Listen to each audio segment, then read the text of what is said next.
vocês precisam se atentar a 3 pontos, basicamente.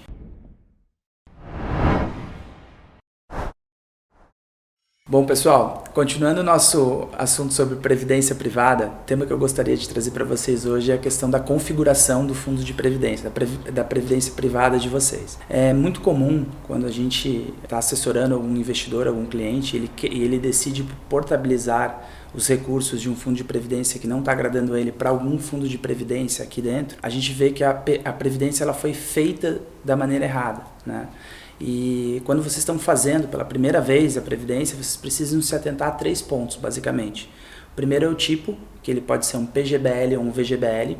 O segundo é a tributação, que ela pode ser progressiva ou regressiva. E o terceiro é o fundo de previdência, né? O fundo de investimentos que vai remunerar os recursos poupados de vocês. Voltando ali para o tipo, né? Qual o tipo de previdência que você vai fazer, basicamente o que você precisa se atentar é se você tem renda bruta tributável, se você contribui para o INSS e se você faz a declaração do imposto de renda no modelo completo, tá? Nesse caso, o PGBL ele é mais interessante para você, porque até o limite de 12% da sua renda bruta tributável, até o limite de 12% você pode contribuir para o PGBL e você abate dessa renda bruta tributável que vai incidir o imposto de renda, né? Então, quando você tem o PGBL, esse PGBL pode ou diminuir o imposto que você tem a pagar, né? Ou aumentar a restituição do imposto que você tem a receber. O VGBL, por outro lado, ele já é mais interessante para quem não tem renda bruta tributável, ou não faz a declaração no modelo completo, e sim no simplificado, ou para aquelas pessoas, e o que é mais comum, quando a pessoa quer contribuir mais do que 12% da renda bruta tributável. Então você faz primeiro um PGBL até esse limite, e depois você passa a contribuir através de um VGBL, certo? Por que isso? Lá no final, quando você for resgatar esses recursos, o PGBL, o imposto vai incidir sobre os rendimentos, mas também sobre o principal, tá? E o VGBL só sobre os rendimentos. Mas lembre que o PGBL você já está, ao longo dos anos, você já está abatendo o imposto que você deveria pagar, né, ao longo desses anos todos, e tem aquele diferimento de imposto e o juro sobre juro ao longo do tempo. Então, resumindo, PGBL se você tiver renda bruta tributável até o limite de 12% e modelo completo. VGBL se você não tiver renda bruta tributável ou quiser ou gostaria de contribuir com mais de 12% da sua renda bruta tributável. Bom, aí o segundo ponto, uma vez que você definiu se vai ser um PGBL ou um VGBL, o segundo ponto é você definir qual tipo de tributação, que ela pode ser regressiva ou progressiva. A regressiva ela é bem simples de entender, ela é por tempo, né? Então você começa numa alíquota de 35%, e a cada 2 anos essa alíquota vai diminuindo em 5, podendo chegar a 10. Então ela começa em 35 e depois de 10 anos, se vocês forem fazer as contas de 2 em 2, reduzindo 5% na alíquota, você consegue chegar a uma alíquota de 10%. Tem um ponto interessante na tributação regressiva, que se o beneficiário, o titular dessa previdência, se ele vier a faltar, né, se ele morrer no meio desse período, ele não vai pagar, por exemplo, nos primeiros anos, né, se ele vier a faltar, ele não vai pagar uma alíquota de 35%. Se o titular dessa previdência vier a faltar antes nos primeiros anos, a alíquota máxima que ele vai pagar, né, que vai chegar para os beneficiários dele, é de 25%. Então, resumindo essa parte também, começa em 35% de alíquota, a cada 2 anos essa alíquota vai reduzindo em 5%, então 35%, 30%, 25% até chegar a 10% depois de 10 anos, mas se tiver esse problema no meio do caminho, né, do titular vir a faltar, a alíquota ela cai para 25% instantaneamente. Tu não vai pagar alíquotas maiores do que 25% nesses casos. Por outro lado, a gente tem, essa daí é regressiva, por outro lado a gente tem a progressiva, tá?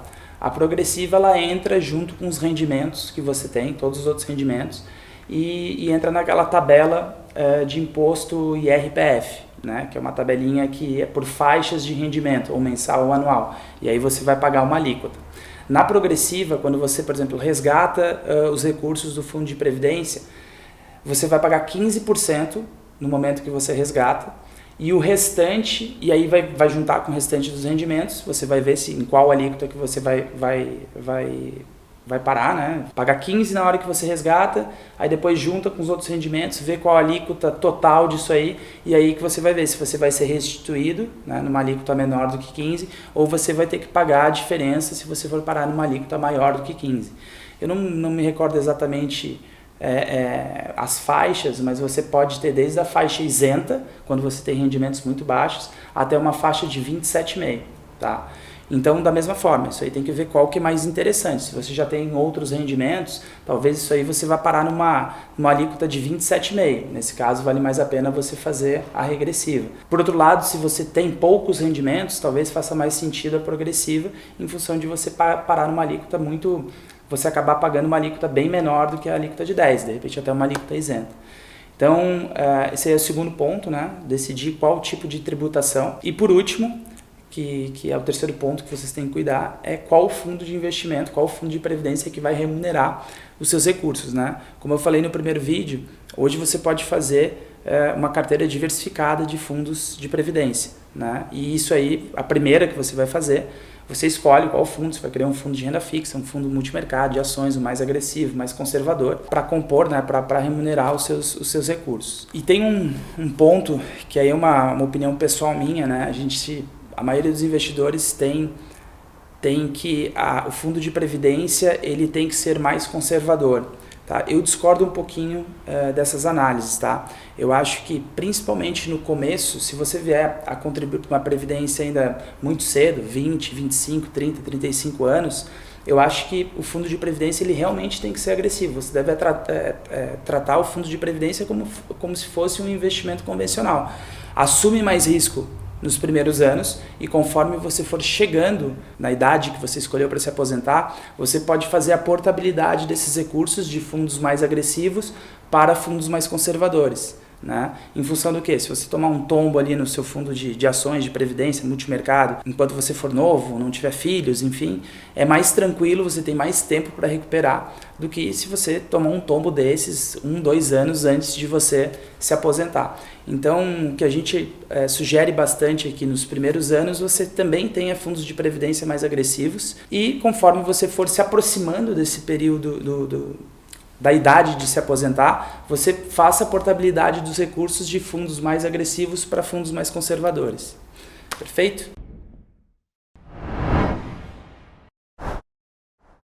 O que é renda tributável? Renda tributável tem uma lista de coisas que é considerado renda bruta tributável, mas basicamente assim seria salário, né, aluguéis, pensão. Então tudo que... Aí é uma coisa mais... É um papo mais de contador, tá? Mas eu tenho essa tabela e se precisar a gente pode deixar à disposição do pessoal. Mas basicamente é isso. São aquilo que incide o imposto de renda. Por exemplo, o salário é considerado... O salário que você recebe é considerado renda bruta tributável. Aluguéis, renda bruta tributável. Pensão, renda bruta tributável.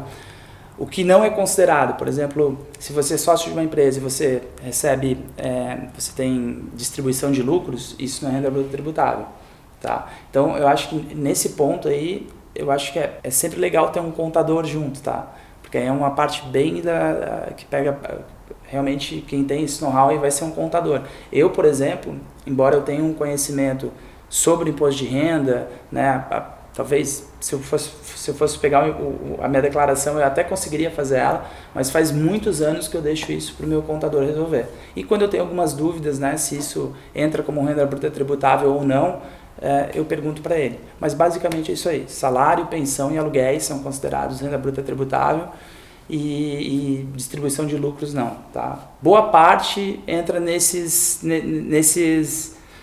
4 pontos. Tá? E aí casos específicos vale a pena a gente dar uma conferida na tabela ali e até conversar com o contador para isso. Você falou bastante ali do PGBL e VGBL. Você sabe o que significa essas siglas? PGBL é Plano Gerador de Benefício Livre e VGBL é Vida Gerador de Benefício Livre. Tá? Mas a gente costuma só trabalhar com as siglas. Inclusive PGBL ou VGBL, ou PG ou VG. Você falou ali que dá para ter uma alíquota isenta. Então, a faixa isenta, ela é para quem realmente tem poucos rendimentos, né? Acho que a primeira faixa ele vai até R$ 1.910, uma coisa assim. Então, por exemplo, se você ganha, sei lá, um salário de R$ 1.200, aí tem mais R$ 500 que você recebe de previdência, você estaria na faixa isenta. Se você passou de 1.900, 1.910 por mês, você já entra na próxima faixa, que é de 7,5. Então, assim, a alíquota isenta é só para aquelas pessoas que ganham realmente muito pouco, né? Pelo que eu lembro aqui, acima de R$ 4.700, mais ou menos, você já está na faixa de 27,5. A grande maioria dos investidores, eles acabam optando pela tributação regressiva, e não essa progressiva, que é essa tabelinha. Porque a regressiva é por tempo, a progressiva é pelo valor total dos rendimentos. E a alíquota isenta é só se você não tiver rendimentos tributáveis. Você falou ali no início do vídeo que as pessoas costumam fazer previdência de maneira errada e pedir a portabilidade. O que seria a previdência feita de maneira errada? Por exemplo, o que acontece muito, o médico ele acaba recebendo, sei lá, ele tem a clínica dele, a clínica ele acaba fazendo distribuição de lucros todo mês. Distribuição de lucros não é renda bruta tributável. Aí você vai olhar a previdência desse médico, está num PGBL. E o PGBL é só para quem tem renda bruta tributável. Então, isso aí é uma previdência feita de maneira errada. E é queimar patrimônio se tu faz isso aí. Se você faz um PGBL sem ter renda bruta tributável, é problema. Se você faz um VGBL tendo renda bruta tributável, é menos pior. Mas por que eu falo isso? Porque o PGBL, quando você vai lá no final, quando você for resgatar os seus recursos, ter acesso a todos os recursos que você poupou ao longo do tempo, o imposto de renda ele atua sobre os rendimentos e sobre o principal, ou seja, sobre o bolo todo. Né? Pô, mas essa conta aí daí não fecha, porque eu vou pagar o imposto de renda em cima de tudo. É a única classe de ativos que você paga o imposto de renda sobre os rendimentos e sobre o principal. Só que você tem que lembrar que se você fez um PGBL, se você tinha renda bruta tributável, você já está abatendo do seu imposto de renda ao longo dos anos. Aí ok. Agora, se você não tem a renda bruta tributável, lá no final você vai pagar sobre o principal e sobre os rendimentos, mas você não teve esse benefício fiscal ao longo dos anos.